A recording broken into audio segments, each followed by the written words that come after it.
توانائی دیتی ہے, پورا مضمون باندھا ہے.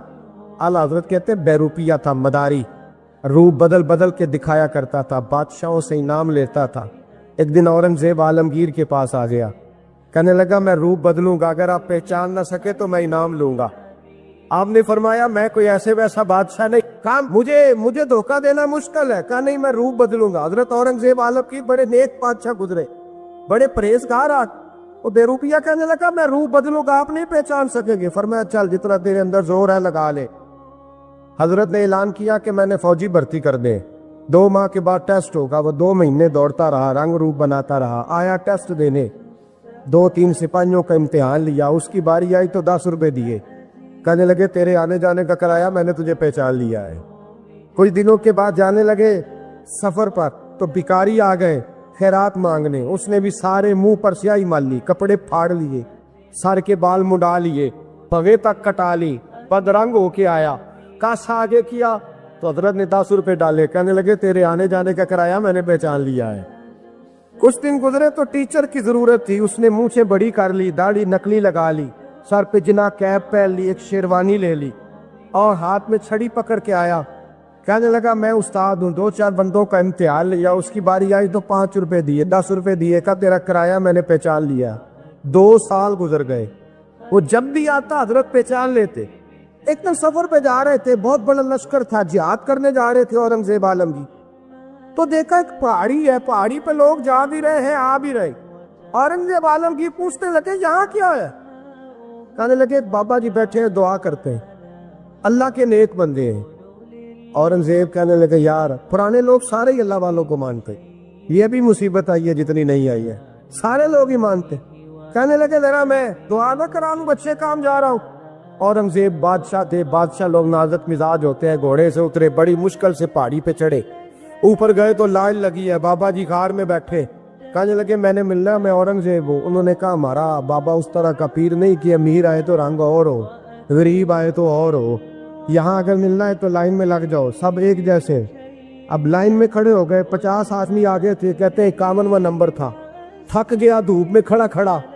جب میں پہنچا غار کے دہانے تو میں نے بابا جی کے چہرے پہ نظر ڈالی تو بڑا نورانی چہرہ, بڑی خوبصورت لب و لہجہ. میں نے کہا میرے جیسا آدمی بھی پگڑی باندھ لے تو اچھا لگنے لگ جاتا ہے, بڑا خوبصورت انداز. کہتے ہیں میں ان کے پاس اتحیات کی حالت میں بیٹھ گیا. میں نے کہا حضور میں جا رہا ہوں جہاد کرنے, دعا کرنا. بزرگوں نے ہاتھ اٹھائے, اللہ اس کی مدد فرما, دین کو غلبہ عطا فرما, اسے دین کا سچا پکا سپاہی بنا. پھر تھپکی دی, 2-4 نصیحتیں بھی کر ڈالی, دیکھنا ظلم نہ کرنا, زیادتی نہ کرنا, جب تو جیت کر نہ کرنا, غرور نہ کرنا, نصیحتیں بھی کر دی. کہتے ہیں اب جب میں اٹھا تو 2-4 دینار بطور نذرانہ مسلح کے نیچے رکھے, اور الٹے قدم جب میں غار سے اترا انہوں نے رومال جاڑا اور اٹھ کے کھڑے ہو گئے. کہنے لگے آج نہیں تو نے پہچانا, آج نہیں تو نے پہچانا, میرا انعام بنتا ہے, آج نہیں پہچانا, لا پیسے. اورنگزیب کہنے لگا یار تو نے حد کر دی, کہاں چڑھا کہاں کھڑا رہا, دھوپ میں تھک گیا, کمال کر دی بھائی تو نے. پتا تو کیا لے گا, اب تو جلدی بتا, وہ کتنے لوگ پیچھے دھوپ میں کھڑے ہیں, لشکر سارا کھڑا ہے, کیا لے گا؟ اس نے کہا سب سے قیمتی ہیرے وہ ہے جو تیرے سر کے تاج میں لگے ہوئے, مجھے تیرا تاج چاہیے. او بھائیو سننا اور یاد رکھنا, میرے اعلیٰ حضرت کہتے ہیں بادشاہ نے سر کے اوپر سے تاج اتارا, بہروپیے کے قدموں میں رکھا اور کہنے لگے یہ لے, اور یہ تو تیرا مانگنے پر میں نے دیا ہے نا, میں واپس آتا ہوں تو آنا میں اپنی مرضی سے بھی تجھے دوں گا. تو نے اورنگزیب جیسے بندے کو دھوکہ دیا, آنا میں اس وقت بھی دوں گا. وہ دے کر بس بات ختم ہو گئی, حق ہو گئی. دے کر کہتے ہیں جب میں پلٹا نا واپس, بہروپیے نے آواز دی بادشاہ ٹھہر جا. تو میں نے پلٹ کے دیکھا تو کہنے لگے یہ اپنا تاج لے جا, اٹھا اور لے جا. میں نے کہا 2 سال بیت گئے تجھے محنت کرتے, آج قابو آیا تو لے جاؤ. کہنے لگا لے جا, مسئلہ سمجھ میں آ گیا. میں نے کہا مجھے بھی تو سمجھانا. کہتے ہیں وہ پھوٹ پھوٹ کے رویا, اس کی آنکھیں برس پڑی, سیلاب کی طرح آنسو بہہ نکلے, تڑپا اور رو کے کہنے لگا بادشاہ میں نے جھوٹ موٹ رسول اللہ کی غلامی اختیار کی تھی, جھوٹ موٹ کی داڑھی, جھوٹ موٹ کی پگڑی, جھوٹ موٹ کا فقر, میں نے جھوٹ موٹ نبی پاک کا لباس پہنا ہے, تو تیرے جیسے بادشاہوں کے تاج میرے قدموں میں آ گئے ہیں. اگر میں سچ مچ رسول اللہ کا غلام بنوں گا تو اللہ کیا کچھ عطا فرمائے، اللہ کتنی نعمتوں سے نوازے۔ میرے اعلیٰ کیا فرماتے ہیں؟ اعلیٰ حضرت فرماتے ہیں فرشتے بھی کرتے ہیں تعظیم میری۔ کون جی؟ اللہ ایسا عقیدہ بھی کم ملے گا جو بریلی کے امام کا عقیدہ ہے، ایسا بھی کم، کہتے ہیں فرشتے بھی کرتے ہیں تعظیم میری۔ کیوں؟ فرمانے لگے فدا ہو کے ان پر یہ عزت ملی۔ بغداد کے ایک درویش عالم تھے، تو وہ جب بھی نماز پڑھاتے نا تو کسی تاجر کی 2 بیویوں کے بارے میں دعا مانگتے۔ توجہ ہے میری بات پر؟ نماز پڑھاتے تو کہتے اللہ اس تاجر کی 2 بیویوں کو اپنی خاص رحمتیں عطا فرما۔ ایک دن لوگ ان کے گرد اکٹھے ہو گئے، کہنے لگے بابا جی بتائیں تو صحیح وہ بیویاں کون تھی جن کے لیے آپ دعا مانگتے؟ تو فرمانے لگے میرے شہر کا ایک تاجر تھا، بہت بڑا تاجر تھا، مالدار تھا پر بے اولاد تھا۔ اسے بغداد سے ملک شام جانا پڑتا تھا تجارت کرنے، اور کئی مہینے اسے شام کے ملک میں رہنا پڑتا تھا۔ اس نے اس طرح کیا کہ وہاں بھی ایک شادی کر لی۔ توجہ ہے نا میری بات پر؟ کیا کر لیا اس نے؟ دوسری شادی کرنا مرد کے لیے جائز ہے، تیسری کرنا بھی، چوتھی کرنا بھی بھیا کا وقت، مگر اگر انصاف کر سکے تو۔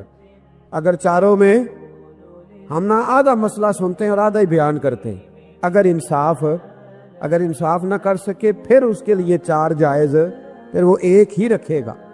تو عزیز دوست دوسرا نکاح کر لیا، شادی ہو گئی، اب وہ وہاں کچھ زیادہ وقت گزارنے لگا، مالدار آدمی تھا، بیوی کو مکان بھی لے کے دے دیا۔ اب وہ دیر سے آتا واپس، اور جب آتا بھی تو اس کے وہ والے انداز نہ ہوتے جو پہلے ہوا کرتے تھے۔ اب بیوی سے بڑا جاسوس بھی کوئی نہیں ہوتا، اس کو تو پہلے پتہ چل جاتا ہے کہ ماجرا کیا ہے، اسے بڑی خبر ہوتی ہے۔ تو اس نے محسوس کر لیا کہ بدلے بدلے سے میری سرکار نظر آتے۔ وہ کہنے لگی اب کہ جب آتا جاتا ہے تو اس کے حالات کچھ بدلے بدلے سے ہیں، ماحول کچھ اور ہے۔ اس نے ایک بوڑھا آدمی جو اس کا عزیز بھی تھا اور سمجھدار بھی تھا اس کو تیار کیا، کہنے لگی اب کہ جب ملک کے شام جائے نا تو اس کا پیچھا کرنا اور خبر کرنا کہ کہاں رہتا ہے، کہاں جاتا ہے، کیا کرتا ہے۔ وہ بوڑھے بزرگ جو تھے وہ خاتون کے کہنے پر کچھ اس نے کرایہ بھی دیا، وہ اس تاجر کے پیچھے گئے اور واپس آ کے خبر دی، کہنے لگے کہ یہ تو 2-3 سال بیت گئے، اس نے وہاں بھی شادی کی ہوئی ہے، تجھے بتایا ہی نہیں۔ بی بی بڑی سمجھدار تھی، حوصلہ مند، زیرت، اس نے شور نہیں مچایا۔ اس نے کہا کہ میں نا اب جب آئے گا نا تو طریقے سے بات کروں گی اور پوچھوں گی کہ ایسا کیوں کیا، اور یہ بھی اس نے آ کے بتایا کہ اگر تیرے ساتھ نکاح کے بعد اسے اولاد نہیں ملی تو اولاد وہاں بھی کوئی نہیں، یہ مکمل تفصیلات۔ اب جب اس دفعہ خامند آیا تو آتے ہی وہ بیمار ہو گیا، کمزور ہونے لگا۔ اب خاتون نے مناسب نہیں سمجھا کہ آتے ہی دڑام سے میں اس کے سر پر یہ ٹھوڑ دوں کہ تو نے نکاح کیا ہوا ہے اور مجھے بتایا نہیں۔ وہ ذرا تسلی میں رہی، کچھ وہ بیمار تھا، حوصلہ رکھا، خدمت کرتی رہی۔ کچھ دن گزرے تو وہ تاجر انتقال کر گیا، فوت ہو گیا۔ اب راز کھل نہ سکا، عدت گزاری، اور جب سارا مال جمع کیا نا تو اشرفیوں کی بوریاں بھر گئی، سارا مال اس بی بی کا، 4 بوریوں میں اشرفیاں، 4۔ یہاں تو پیٹ کا دوزخ ہے، معاذ اللہ، بھرتا ہی نہیں۔ حل من مزید، حل من مزید۔ وہ جو کہتے تھے نا کہ بس باہر چلا جاؤں اور باہر میں کچھ تھوڑے سے پیسے کما کے 2-3 سال میں لوٹ آؤں گا، پھر یہاں آ کے کوئی کاروبار کروں گا، وہ گئے ہیں تو واپس نہیں آئے۔ وہ جو کہتے تھے نا بس میں نے اتنا سا کاروبار کرنا ہے کہ مکان بن جائے، انہوں نے 4 مکان بھی بنا لیے ہیں، لیکن بریک حل میں مزید کی دوڑ ہے۔ اب 4 بوریاں اس عورت نے چھپائے رکھی، کوئی بندہ نہیں جانتا بغداد میں کہ ملک کے شام میں تاجر کی دوسری بیوی بھی ہے۔ جب وہ فارغ ہوئی تو اس نے اس بوڑھے جاسوس کو پھر بلایا اور 2 بوریاں اونٹ پہ رکھی، خود بھی ساتھ بیٹھی اور ملک شام گئی۔ اللہ اکبر۔ وہ بزرگ کہتے ہیں میں ایسے نہیں دعا کرتا، اس کو جا کے کہنے لگی میں اکیلی وارث نہیں ہوں، آدھے کی وارث تو بھی ہے، میں اکیلی وارث نہیں، یہ تقسیم وراثت ہے، آدھی کی وارث تو بھی ہے، تو رکھ اپنے پیسے، مجھے پتہ ہے اس نے نکاح کیا تھا پر مجھے بتایا نہیں تھا، تو رکھ اپنے پیسے، میں تجھے دے رہی ہوں، آدھے تیرے ہیں آدھے میرے ہیں۔ اس نے نظر اٹھائی تو رو پڑی، کہنے لگی نہیں اب یہ سارے تیرے ہی ہیں۔ اگر تو اللہ سے ڈرتی ہے تو میں بھی رب سے ڈرتی ہوں، اگر تو مصطفیٰ کریم کا کلمہ پڑھتی ہے تو میں بھی اسی نبی کی ماننے والی ہوں۔ کہا بات کیا ہے، میرا کیوں ہے سارا؟ تو وہ خاتون کہنے لگی وہ 2 سال 3 سال سے میرے ساتھ نکاح تھا، اور اس نے بتایا تھا مجھے کہ میری بیوی بھی ہے، اور میں غریب تھی تو میرے والدین کو بھی بتایا تھا کہ میری دوسری شادی ہے۔ یہ مکان اس نے مجھے لے کے دیا تھا، میرے تمام اخراجات وہ پورے کرتا تھا، نان و نفقہ کا خیال رکھتا تھا، لیکن اب کہ جب وہ آیا تو وہ بیمار تھا۔ اس نے مجھے بتایا کہ مجھے طبیب نے بتایا ہے کہ میں شدید بیمار ہوں، شاید بچ نہ سکوں۔ تو کہنے لگی وہ مجھے کئی لاکھ روپے بھی دے گیا، اور جاتے دفعہ مجھے طلاق بھی دے گیا، فارغ کر گیا۔ کہنے لگا تو جہاں چاہے میرے بعد نکاح کر سکتی ہے، اور کہنے لگا میں چاہتا تھا پہلی بیوی کو بتا دوں، موقع نہیں بنا، اور اس کا دل نہ ٹوٹے، بتا نہیں پایا، لہذا وہ مجھے ڈھیر سارے پیسے دے چکا ہے، سارا میرا حصہ مجھے پہلے سے دے چکا ہے۔ میری بہن اب یہ 4 بوریوں میں سے 2 میری نہیں بلکہ 4 کی 4 ہی تیری ہے، تو ہی اس کی حقدار ہے۔ تو بزرگ کہتے ہیں مجھے بتاؤ جن کے اندر اس قسم کے تقوی کی جھلک ہو ان کے لیے ہر نماز کے بعد دعا مانگنی چاہیے کہ نہیں مانگنی چاہیے؟